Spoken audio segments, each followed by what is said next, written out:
Hello, in front of me I've got OPPO Enco Air3 Pro. In this video I'll show you how to manage gestures of your earbuds. In the beginning, take a look at your earbuds. Right here we've got the left earbud and right here we've got the right earbud.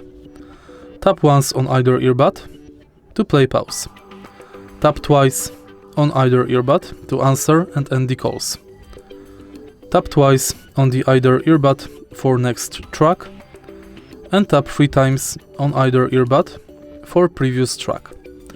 Tap and hold on either earbud for 1 second to switch between noise cancellation and transparency mode, and tap and hold on the left earbud for 3 seconds to decrease volume and for 3 seconds on the right earbud to increase volume.